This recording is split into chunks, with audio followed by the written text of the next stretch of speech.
An increase in search and rescue missions in the Mediterranean following the deaths of more than 800 people at sea as they tried to reach Europe from North America. So what causes people to take such risks? Well, we're joined now from our central London studio by Selam Kidane, who's an Eritrean human rights activist. And very good afternoon to you.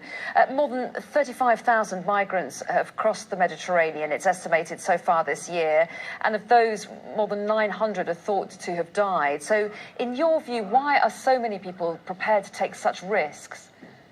Yes, Anna, as you said, 1 in 5 people that are getting caught in this migrant disaster are indeed from Eritrea. And the reason why people are leaving Eritrea in such great numbers is the fact that there is no rule of law in the country, the fact that there is no freedom of any sort. People are drafted into the national service almost indefinitely for most of them. There's no freedom of expression, there's no freedom of religious worship. Basically, there's no liberty or freedom of any kind in the country, and people are living that situation. People are living in search of being treated as the human beings that they are. So how difficult is it for them to get out?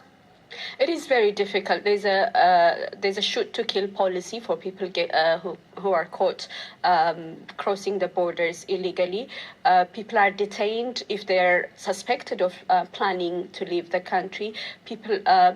Families of those who leave the country are fined quite a lot of money in some cases. Some are arrested. Some are accused of facilitating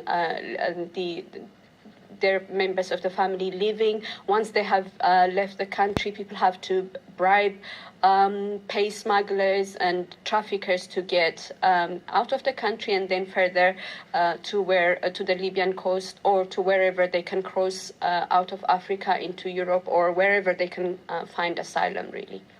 And EU leaders have been meeting to try to resolve this crisis, and they've focused on increasing the amount of money for search and rescue operations, amongst other things. Some people say, though, that more focus needs to be put on the root causes in the countries themselves. If that was applied to Eritrea, what do you think could be done to improve the situation there?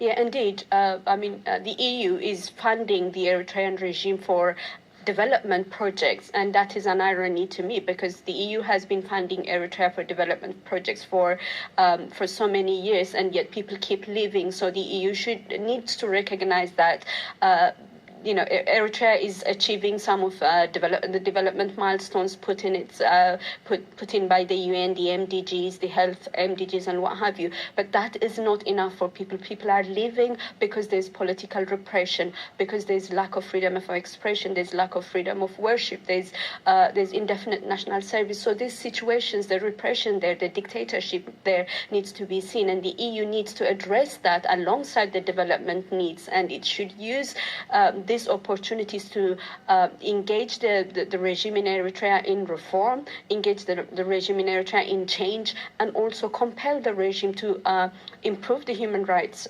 situation there so that people can stay in their country. Eritreans have worked hard to and fought hard to liberate their country and develop it, and they are entitled to enjoy the fruits of their hard work for centuries, for 3-4 generations actually now. And in the meantime, what do you think should happen to these refugees who do make this perilous crossing across the Mediterranean? These are asylum seekers. These are refugees in every sense of the word. And the world, the international community, the countries that they have arrived in, owe it to them that they have got the rights. It's within our international obligations to give them asylum, to protect them, and to give them their rights as refugees. So they should be recognized as refugees. Okay, well, Selam Kidane, we really appreciate your thoughts this afternoon. Thanks very much indeed for your time. Thank you.